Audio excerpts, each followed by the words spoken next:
വഴി അറിയാമോ? വഴി എനിക്ക് ആ ജംഗ്ഷനിൽ വന്നിട്ട് എങ്ങോട്ടാ വരണ്ടേ? ജംഗ്ഷനിൽ വന്നിട്ടേ ഇച്ചിരി മുമ്പോട്ട് വരുമ്പോ വലത്ത് സൈഡിൽ ഒരു ആലുണ്ട്. ആലിന്റെ അവിടുന്ന് ശകലം മുമ്പോട്ട് വരുമ്പോ വലത്ത് സൈഡിൽ കാണുന്നത് സോമന്റെ വീടാ. നമ്മുടെ തങ്കമ്മയുടെ വീട്. തങ്കമ്മയുടെ ഭർത്താവായി സോമൻ.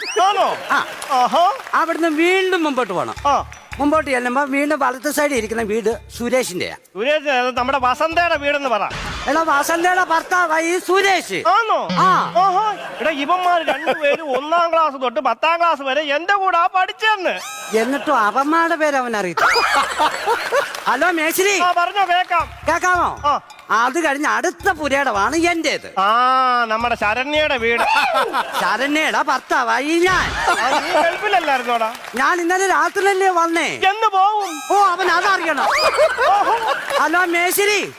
നിങ്ങളെ ഇവിടെ വന്ന് കുറ്റി വെച്ചിട്ട് വേണം എനിക്ക് പോകാൻ. ഞാൻ കുറ്റി വെച്ചിട്ട് നീ അങ്ങ് പൊക്കോ.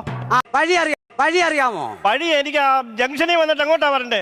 ജംഗ്ഷനിൽ വന്നിട്ടേ ഇച്ചിരി മുമ്പോട്ട് വരുമ്പോ വലത്ത് സൈഡിൽ ഒരു ആലുണ്ട്. ആലിന്റെ അവിടുന്ന് ശകലം മുമ്പോട്ട് വരുമ്പോ വലത്ത് സൈഡിൽ കാണുന്നത് സോമന്റെ വീടാ. നമ്മുടെ തങ്കമ്മയുടെ വീട്. തങ്കമ്മയുടെ ഭർത്താവായി സോമൻ. അവിടുന്ന് വീണ്ടും മുമ്പോട്ട് പോണം. മുമ്പോട്ട് ചെല്ലുമ്പോ വീണ്ടും വലത്ത് സൈഡിൽ ഇരിക്കുന്ന വീട് സുരേഷിന്റെയാ. സുരേഷ് നമ്മുടെ വസന്തയുടെ വീടെന്ന് പറ. എടാ വസന്തയുടെ ഭർത്താവായി സുരേഷ്. ആണോ? എടാ ഇവന്മാർ രണ്ടുപേരും 1ാം ക്ലാസ് തൊട്ട് 10ാം ക്ലാസ് വരെ എന്റെ കൂടെ പഠിച്ചെന്ന്. എന്നിട്ടും അവന്മാരുടെ പേര് അവൻ അറിയില്ല. ഹലോ മേശ്രി. പറഞ്ഞോ, കേക്കാമോ? അത് കഴിഞ്ഞ് അടുത്ത പുരയിടമാണ് എന്റേത്. നമ്മുടെ ശരണ്യയുടെ വീട്. ശരണ്യയുടെ ഭർത്താവായി ഞാൻ. ഗൾഫിലല്ലായിരുന്നോടാ? ഞാൻ ഇന്നലെ രാത്രിയല്ലേ വന്നേ. എന്ന് പോവും? അവൻ അതറിയണം. ഹലോ മേശ്രി.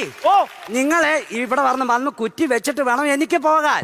ഞാൻ കുറ്റി വെച്ചിട്ട് നീ അങ്ങ് പൊക്കോ.